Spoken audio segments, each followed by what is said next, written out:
दर्द कम डर जो भी है बस तेरे अंदर है, खुद के बनाए पिंजरे से निकल कर देख, तू भी एक सिकंदर है। देखिए आज है 14 जून और आज की वीडियो में total 10 most important current affair पर हम चर्चा करेंगे जो कि आपकी सभी आने वाली परीक्षाओं के लिए मोस्ट इंपॉर्टेंट है। तो शुरू से लास्ट तक वीडियो में रहिए और इस वीडियो को पूरा देखने के बाद आप इसकी पीडीएफ फाइल डाउनलोड कर सकते हैं नीचे डिस्क्रिप्शन बॉक्स में, और हमारा जो टेलीग्राम चैनल है वहाँ पे आपको इस वीडियो की पीडीएफ लिंक मिल जाएगी। देखिए बहुत सारे बच्चों ने अभी तक टेलीग्राम चैनल को ज्वाइन नहीं किया है तो उसको ज्वाइन कर लेंगे। टेलीग्राम चैनल की लिंक जो है वीडियो के डिस्क्रिप्शन बॉक्स में दी गई है, और जो लोग नए हैं वो चैनल को सब्सक्राइब करके बेल आइकन जरूर प्रेस कर देंगे ताकि आने वाले सभी वीडियोस का नोटिफिकेशन आपको ऑटोमेटिक मिलता रहे, और वीडियो को लाइक और शेयर भी कर दीजिएगा। तो चलिए शुरू करते हैं।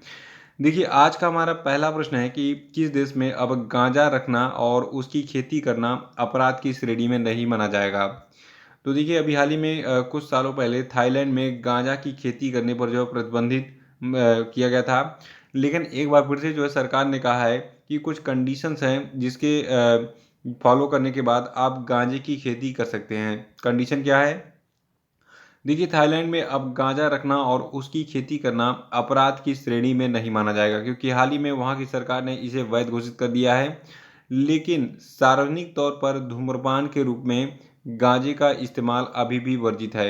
यानी कि अगर कोई गांजा पीता हुआ पकड़ा गया सार्वजनिक तौर पर तो उसको तुरंत अरेस्ट कर लिया जाएगा। और देखिए थाईलैंड जो है इसका भांग या गांजा या कैनबिस, ठीक है, इसके साथ लंबा इतिहास रहा है।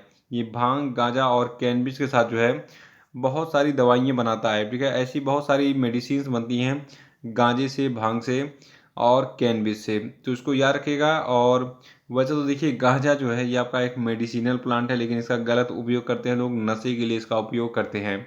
तो थाईलैंड में अब गांजा रखना और उसकी खेती करना अपराध की श्रेणी में नहीं माना जाएगा। और अगला है कि किस देश ने हाल ही में पहली बार फीफा ई नेशंस कप 2022 के लिए क्वालिफाई किया। तो देखिए भारत ने पहली बार फीफा ई नेशंस कप 2022 के लिए क्वालिफाई किया है। आपको बता दूं ई स्पोर्ट्स का ये टूर्नामेंट डेनमार्क के कोपेगन में 27 से 30 जुलाई तक होगा, और भारत ने कोरिया और मलेशिया को प्ले ऑफ में हराकर फीफा ई नेशंस कप 2022 के लिए क्वालिफाई किया है। ये चीज़ याद रखिएगा।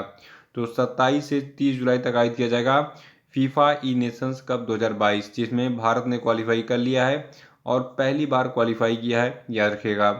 देखिए जो फीफा है इसके प्रेसिडेंट है जियानी इन्फेंटिनो, और फीफा की स्थापना 21 मई 1904 को हुई थी, और फीफा का मुख्यालय बहुत बार एग्जाम में पूछा गया है। तो देखिए फीफा का हेडक्वार्टर है स्विट्जरलैंड के जूरिच में। और अगला प्रश्न है अंतर्राष्ट्रीय एल्बिनिज्म जागरूकता दिवस कब मनाया जाता है। देखिए एल्बिनिज्म को हम रंगहीनता भी कहते हैं। ये एक आनुवंशिक विकार है, और जिस व्यक्ति को एल्बिनिज्म होता है उसका शरीर जो है रंगहीन दिखता है, बिल्कुल इस प्रकार से। उसके बाल भी ब्राउन ब्राउन ब्राउन क्या मतलब वाइट दिखेंगे, गोल्डन ब्राउन। चेहरा भी बिल्कुल गोल्डन ब्राउन टाइप का दिखेगा, मतलब बिल्कुल अंग्रेज टाइप का लगेगा कोई भी बच्चा अगर इसको एल्बिनिज्म हो जाता है। तो 13 जून को इसके बारे में जागरूकता फैलाने के लिए अंतर्राष्ट्रीय एल्बिनिज्म जागरूकता दिवस मनाते हैं, जिसको हिंदी में अंतर्राष्ट्रीय रंगहीनता दिवस भी कहते हैं, याद रखिएगा। 2022 के लिए अंतर्राष्ट्रीय एल्बिनिज्म जागरूकता दिवस का थीम है हमारी आवाज़ सुनने में एकजुट। देखिए संयुक्त राष्ट्र महासभा ने 18 दिसंबर 2014 को एक प्रस्ताव बनाया था जो कि 13 जून को अंतर्राष्ट्रीय एल्बिनिज्म जागरूकता दिवस के रूप में 2015 से घोषित करने के लिए था। चौथा प्रश्न है कि किस देश की महारानी दुनिया की दूसरी सबसे लंबे समय तक राज करने वाली राजशाही बन गई हैं। तो देखिए जो ब्रिटेन की महारानी है ये दुनिया की दूसरी सबसे लंबे समय तक राज करने वाली राजशाही बन गई है, याद रखिएगा। और अगला प्रश्न है कि भारत के 74वें ग्रैंड मास्टर कौन बने। तो देखिए भारत के 74वें ग्रैंड मास्टर बने हैं आपके राहुल श्रीवास्तव। यहाँ पे फोटो दिख रही है इनकी। देखिए जो राहुल श्रीवास्तव है इनका पूरा नाम है राहुल श्रीवास्तव पी। अब ये पी क्यों लगाते हैं इसका मतलब नहीं पता मुझे।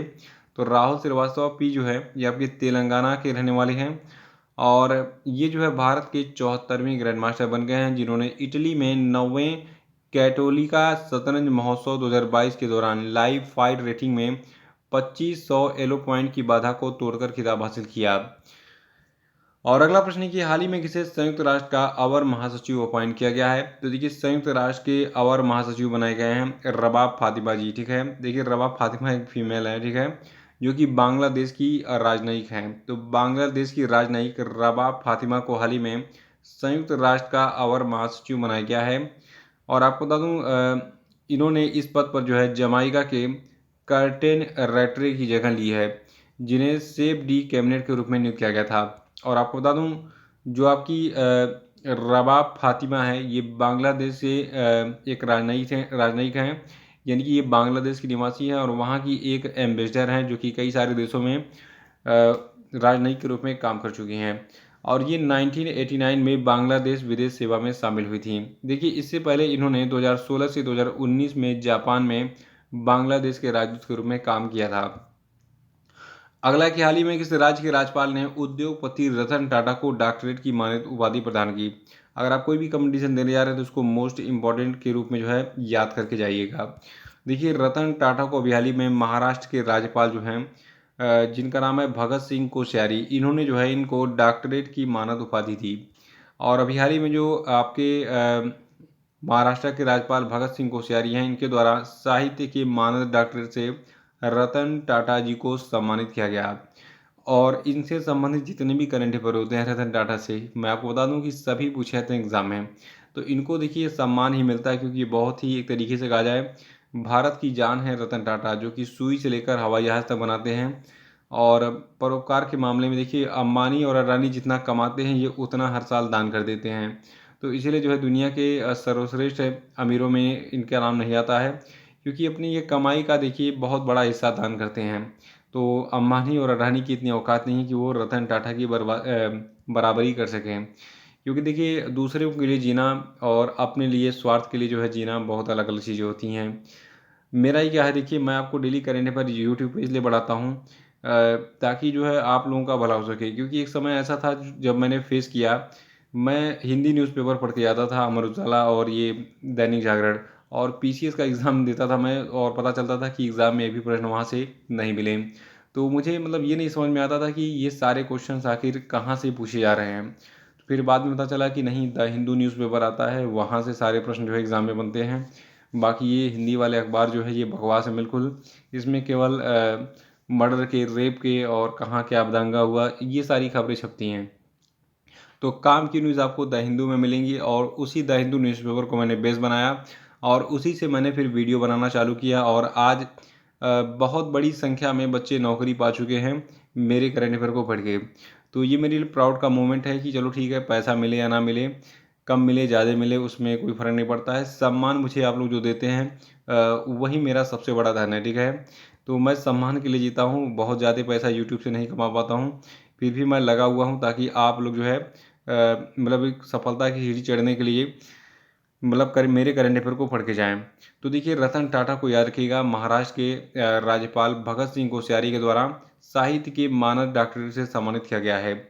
8वां की विश्व व्यापार संगठन का 12वां मंत्री स्तरीय सम्मेलन कहाँ पर आयोजित किया गया।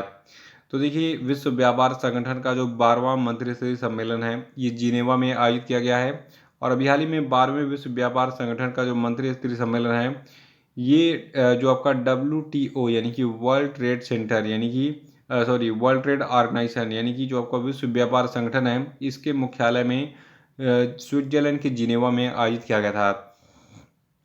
देखिए जो विश्व व्यापार संगठन है इसकी महानिदेशक नगोजी ओकोंजो इवेला ने 12 जून 2022 को जिनेवा स्विट्जरलैंड में WTA के 12वें मंत्रिस्तरीय सम्मेलन के उद्घाटन समारोह को संबोधित किया था। और आपको बता दूं इस मंत्री स्तरीय सम्मेलन में, जिसमें व्यापार मंत्रियों और संगठन के 164 सदस्यों के अन्य वरिष्ठ अधिकारी शामिल हुए थे, और विश्व व्यापार संगठन का सर्वोच्च निर्णय लेने वाला निकाय है। आपको बता दूं जो आपका विश्व व्यापार संगठन है यानी कि वर्ल्ड ट्रेड ऑर्गेनाइजेशन है, ये आमतौर पर हर 2 साल में एक बैठक आयोजित करता है, किसकी, विश्व व्यापार संगठन की मंत्री स्तरीय सम्मेलन, ठीक है। आपको बता दूं कजाकिस्तान मूल रूप से जून 2020 में M12 की मेज़बानी करने वाला था, लेकिन महामारी के कारण ये सम्मेलन स्थगित हो गया था। तो ये जो आपका M12 है ये अभी जिनेवा में आयोजित किया गया है, ये 12वां मंत्री स्तरीय सम्मेलन, ठीक है। और देखिए 9वां प्रश्न है कि R सुब्रमण्य कुमार को किस बैंक के MD और CEO के रूप में नियुक्त किया गया है। तो देखिए R सुब्रमण्य कुमार जो है ये RBL बैंक के MD और CEO अपॉइंट किए गए हैं रिजर्व बैंक ऑफ इंडिया के द्वारा। देखिए जो आर सुब्रमण्य कुमार हैं ये 24 जून से निजी क्षेत्र के आरबीएल बैंक के प्रबंध निदेशक और मुख्य कार्यपालक अधिकारी का पदभार संभालेंगे। इनके पास 40 साल से अधिक अनुभव है। ये अंतरिम प्रबंध निदेशक और सीईओ राजीव आहूजा का स्थान लेंगे इस पद पर। अगला कि चीन की टेंसेंट ने बिन्नी बंसल से फ्लिपकार्ट कंपनी में कितने बिलियन डॉलर की हिस्सेदारी खरीदी। तो देखिए अभी हाल ही में जो फ्लिपकार्ट कंपनी है तो बिन्नी बंसल से जो है जो चीन की एक टेंसेंट नाम की कंपनी है इसने जो है 264 मिलियन डॉलर की हिस्सेदारी खरीदी है। और आपको बता दूँ बंसल जो आपका फ्लिपकार्ट कंपनी है, देखिए फ्लिपकार्ट कंपनी को स्थापित किया था सचिन बंसल और बिन्नी बंसल, ठीक है, दो लोग हैं। सचिन बंसल और बिन्नी बंसल दो भाइयों ने मिलकर इसकी स्थापना की थी, लेकिन बाद में वॉलमार्ट ने जो है फ्लिपकार्ट को खरीद लिया था। तो देखिए कोई भी कंपनी, अगर आप कंपनी के मालिक बनना चाहते हो तो कम से कम आपको कंपनी के 51% शेयर आपके पास होने चाहिए, तब आप कंपनी के मालिक बन जाएंगे। तो देखिए इन्होंने भी यही किया था, सचिन बंसल ने और बिन्नी बंसल ने। इन्होंने क्या किया था कि अपनी अपनी हिस्सेदारी को बेच दिया था और कुछ परसेंट हिस्सेदारी बचा ली थी। तो कुछ हिस्सेदारी जो बची थी उसको भी हाल ही में बिन्नी बंसल ने जो है बेच दिया है, किसको, टेंसेंट को। देखिए आपको बता दूं टोटल जो ये 264 मिलियन डॉलर का यानी कि लगभग 2060 करोड़ रुपए का जो ये डील हुआ है, ठीक है। ये जो है इससे जो है क्या हुआ है इसके बाद से जो आपके बिन्नी बंसल हैं, ठीक है, बिन्नी बंसल की जो करीब 1.84% हिस्सेदारी है यही केवल रह गई है। अब कंपनी के बाकी शेयर्स इनके पास नहीं रहेंगे।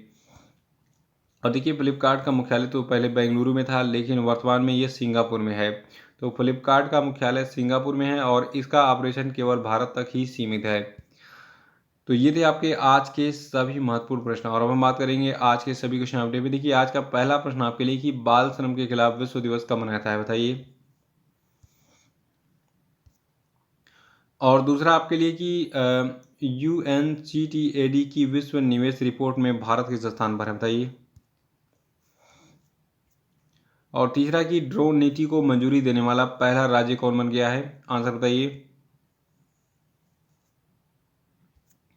चौथा है कि 2022-23 सीजन के लिए धान का MSP 1940 रुपये से बढ़ाकर प्रति क्विंटल कितना कर दिया गया। तो देखिए इसको कर दिया गया है 2040 रुपये प्रति क्विंटल। ये मैंने आपको थोड़ा सा पहले ही बता दिया। देखिए कल का जो वीडियो था उसमें मैंने मिनिमम सपोर्ट प्राइस के बारे में अपडेट बताया था, तो उसको देख लीजिएगा। और पांचवा प्रश्न आपका है कि हाल ही में यूरोपीय संसद ने किस वर्ष तक नई पेट्रोल और डीजल कारों की बिक्री पर प्रतिबंध लगाने के लिए मतदान किया था, बताइए। देखिए पेट्रोल और डीजल कारें बहुत जल्द बंद हो जाएंगी क्योंकि बहुत ज़्यादा पॉल्यूशन हो रहा है और इसके बाद एक विकल्प के रूप में जो है सोलर एनर्जी और इलेक्ट्रिक एनर्जी यूज़ की जाए। और अब हम बात करेंगे कल के पूछे गए सभी क्वेश्चन अपडेट के क्षेत्रों की। का पहला प्रश्न है कि जानवरों के लिए विकसित पहले भारतीय कोविड-19 वैक्सीन का क्या नाम है। तो देखिए इस वैक्सीन का नाम है इनोकोवैक्स। और देखिए दूसरा जो प्रश्न है था कि ये कि हाल ही में इक्वाडोर, जापान, माल्टा, मोजाम्बिक और स्विट्जरलैंड को संयुक्त राष्ट्र सुरक्षा परिषद के लिए किस कार्यकाल के लिए अस्थायी सदस्य के रूप में चुना गया है। तो ये कार्यकाल क्या होगा, 2023-24 का होगा। और तीसरा था कि किस राज्य सरकार ने ACB 14400 ऐप लॉन्च किया है। तो देखिए इस ऐप को आंध्र प्रदेश ने लॉन्च किया है। चौथा था कि हाल ही में RBI ने किस राज्य में स्थित मुधोल कोऑपरेटिव बैंक बागलकोट का लाइसेंस रद्द कर दिया है। तो देखिए ये राज्य है कर्नाटक। पांचवा था कि हाल ही में किस राज्य ने YSR यंत्र सेवा योजना शुरू की। तो देखिए ये राज्य है आंध्र प्रदेश। तो इसी के साथ ये वीडियो समाप्त होता है। जय हिंद, जय भारत।